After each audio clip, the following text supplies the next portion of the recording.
so to level this, again, make sure you have a good level, a good quality level that's going to give you a nice accurate reading. And so I'm using my 4-foot level, and I'm going from this 8-foot cabinet, and I'm going to level across this, and it's from gable to gable is where you really want to concentrate. And just a little bit high there. So the nice thing about these suspension brackets is they do have adjustability. The bottom screw will adjust this gable up and down, and the back screw will adjust it in and out. Okay? So first of all, we're going to level the whole unit by adjusting this bottom screw, and I'm going to back that off a little bit because it's a little bit high. And put a bit of pressure on the gable, just make sure it's sitting down firmly and we look good.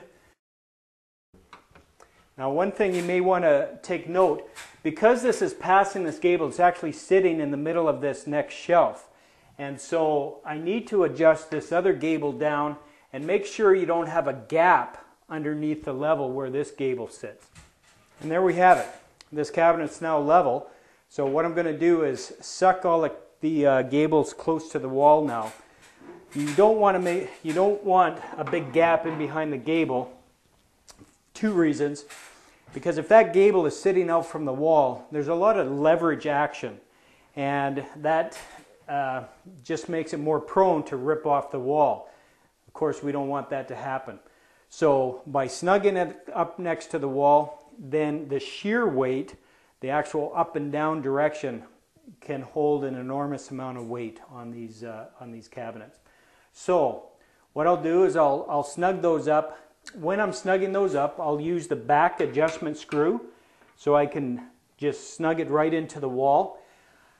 Most walls have a bit of a wave to it, and you'll notice that some houses are worse than others. Don't adjust so tight that it starts, the suspension bracket starts to actually pull or bend the rail and cap. You don't want that. So just get used to feeling in behind that rail and cap and getting used to that distance. And then when you snug up the gable, you'll feel when it's just starting to pull a little bit, then stop. Okay? So I'm going to go ahead and tighten all these gables to the wall now.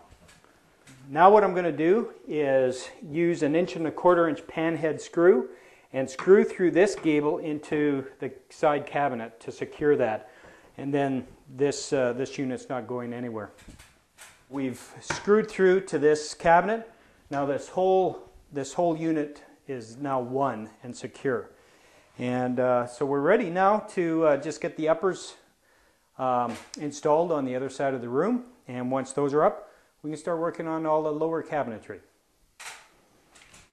Now that we have the unit finished, all the uppers on this side, one thing I do want to point out is wherever possible, if I've got kick going on down below here, it's much easier to lay the cabinet down, put the kick on like I demonstrated on the last tower, and just screw it on with some L brackets.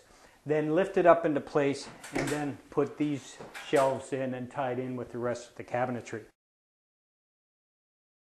We're ready to go to install the lower cabinets. One thing I need to point out is that designing an office is a lot harder than designing just your average closet organizer. There's a lot of things to consider when you're building an office.